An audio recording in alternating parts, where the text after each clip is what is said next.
అదేంటమ్మా, ఏదో నేను తప్పు చేసినట్టు నన్ను నిలదీస్తావేంటి? ఈ ఎలక్షన్స్ అన్నాక 1కి 4 రూపాయలు ఎక్కువ అవుతాయి. ఇవన్నీ తెలియకుండా పోటీ చేయడం ఎందుకు?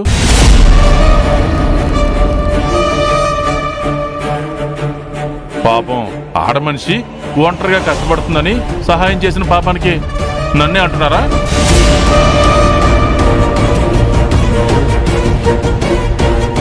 సర్లేండి, మీ పక్కన నిలబడడం నాది బుద్ధి తక్కువ. అయినా రాజకీయాల్లోకి వచ్చి ఎంతమంది ఆస్తులు అమ్ముకోలేదు? అంతెందుకు, మా జమీందారితనం పోలేదా?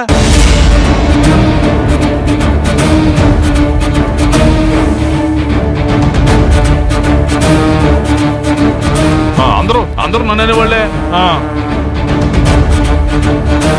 ఇక ఆపుతారా మీ ఫ్యామిలీ డ్రామాలు? మా డబ్బులు మాకు ఇవ్వండి. అంజీ, ఎంత ఇవ్వాలో కనుక్కో. అడుగుతున్నారుగా, చెప్పండి. అన్నిటికీ కలిపి 32,000.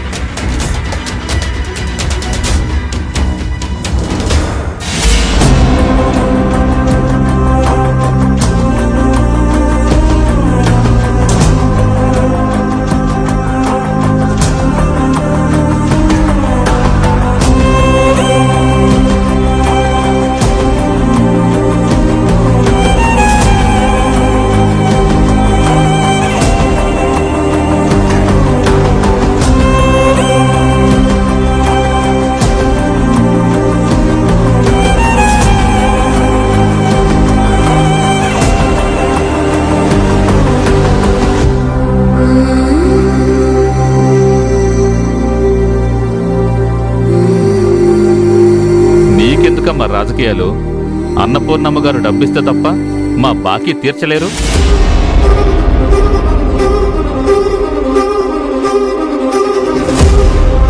ఆవిడ క్యాటరింగ్ చేసి పోషిస్తే తప్ప మీకు ఇల్లు గడవదు. ఆ కృతజ్ఞత లేకుండా మీరు మాత్రం అన్నపూర్ణమ్మ గారి మీద పోటీ చేసి తన మీద గెలవాలని చూస్తారా? ఎక్కువ తక్కువ మాట్లాడుతూ మీకు మీ డబ్బులు ఇప్పించేశాను కదా, వెళ్ళండి ఇక్కడి నుంచి. ఈ పౌరుషం మమ్మల్ని ఇంటి ముందుకు రానీకి ముందు ఉండాలమ్మా. చేతగానప్పుడు ఎందుకమ్మా మీకు ఎలక్షన్స్? హే, పదండ్రా వెళ్దాం. పదండి.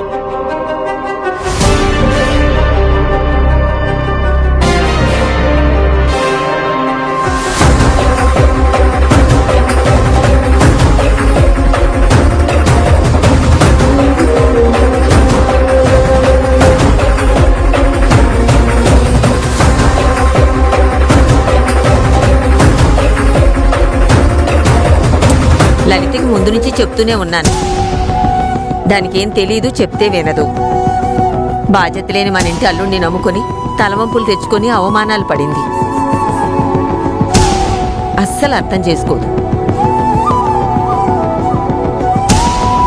మా ఆయన ఊరికినే ఉండడు, ఏ ఒక తలనొప్పులు తెచ్చి పెడుతూనే ఉంటాడు.